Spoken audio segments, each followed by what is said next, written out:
Hello friends, સ્વાગત છે તમારું અમારી યુટ્યુબ ચેનલમાં। તો મિત્રો, આજે બનાવવાના છીએ આપણે બાજરીના રોટલા।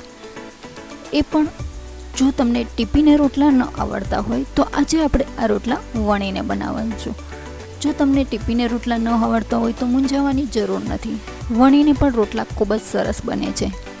તો વણીને રોટલા બનાવવા માટે હું અહીં બાજરીનો લોટ જે છે તેને ચાળી લઈશ।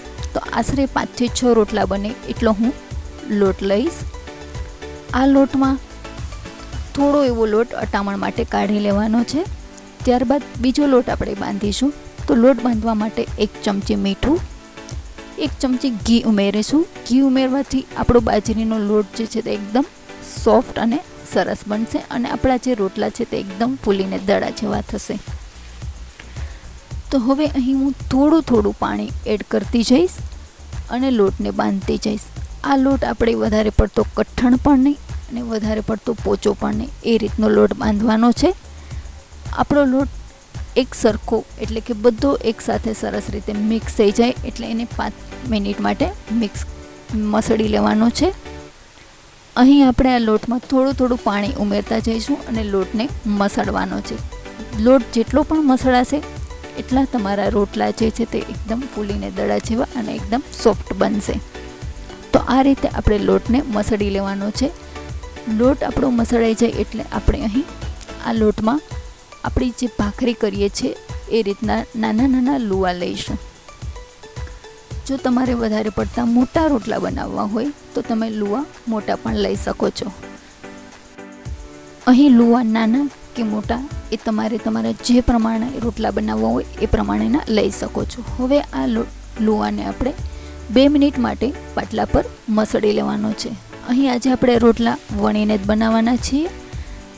તો આપણા જે લુવો છે તે થોડો એવો મસળાઈ જાય ત્યારબાદ આપણે અહીં આ લુવાને અટામણમાં મિક્સ કરી દઈશું, એટલે કે થોડો અટામણમાં લોટ લગાવી દઈશું। ત્યારબાદ એકદમ હળવે હાથે આ રોટલાને આપણે વણવાનો છે।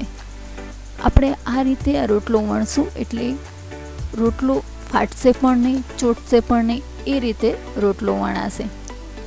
તો તમે જોઈ શકો છો કે આપણો રોટલો જે છે તે ખૂબ સરસ રીતે વણાઈ ગયો છે। હવે તેને આપણે ગરમ કરવા માટે તાવડીનો ઉપયોગ કરીશું। તાવડીમાં આ રીતે હળવે હાથે મૂકીશું અને રોટલા પર ઉપરથી થોડું એવું આછું પાણી લગાડીશું જેથી આપણો રોટલો એકદમ ફૂલી જશે।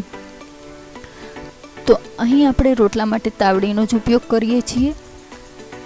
ત્યારબાદ હવે આપણે અહીં આ રોટલામાં 1 મિનિટ કે 2 મિનિટ માટે રહેવા દઈશું અને સીધો તેને ટર્ન કરી દઈશું।